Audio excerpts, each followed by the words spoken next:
O convento de Santa Cecília ficava no alto de uma colina, cercado por campos verdejantes e árvores antigas que sussurravam ao vento. A rotina era sempre a mesma: oração, trabalho, silêncio. Para a irmã Beatriz, a causa de sua tormenta tinha um nome: Padre Gabriel. Desde que ele chegara para assumir as missas e confissões, algo dentro de Beatriz se revirava. Ele não era como os outros padres idosos e sisudos que passavam pelo convento. Gabriel era jovem, intenso, dono de uma voz firme e de um olhar penetrante que parecia ver além da pele.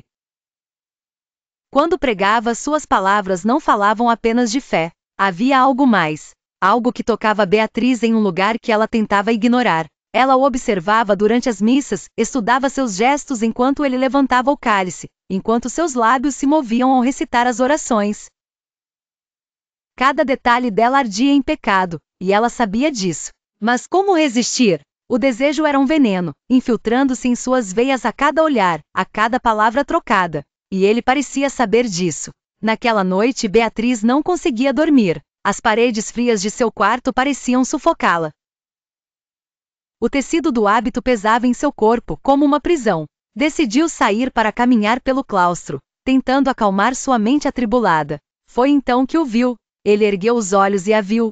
Irmã Beatriz, o que faz acordada a essa hora? Ela hesitou. Sua respiração estava curta. Não conseguia dormir, padre. Beatriz sentiu um arrepio. Seria possível que ele sentisse o mesmo que ela? Diga-me, irmã. Ele murmurou, do que sua alma precisa? A pergunta era simples, mas Beatriz sentiu o peso dela como um golpe. Sua alma? Ou seu corpo?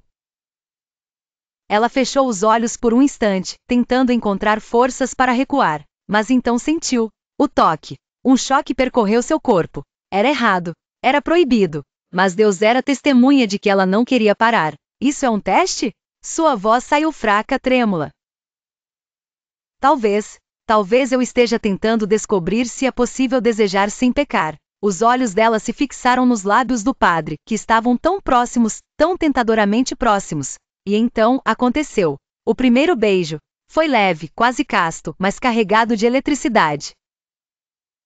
Gabriel hesitou por um segundo, mas quando viu que Beatriz não recuava, aprofundou o toque. Os lábios dele eram quentes, macios, e o gosto do vinho da missa ainda pairava ali. Ela se entregou. Esqueceu do convento, dos votos, do mundo. Só existia aquele momento. Durante as orações, Beatriz sentia o olhar de Gabriel sobre ela. Durante as confissões, seus joelhos tremiam ao se ajoelhar diante dele. Cada encontro era um jogo perigoso, um flerte entre a santidade e o pecado. Até que um dia, a tentação venceu.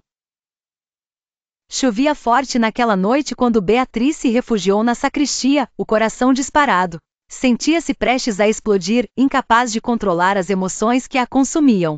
Então Gabriel entrou. Ele não disse nada. Apenas fechou a porta atrás de si e em poucos passos estava diante dela. A chuva escorria por seus cabelos, tornando-o ainda mais pecaminosamente belo. Diga para eu parar, Beatriz.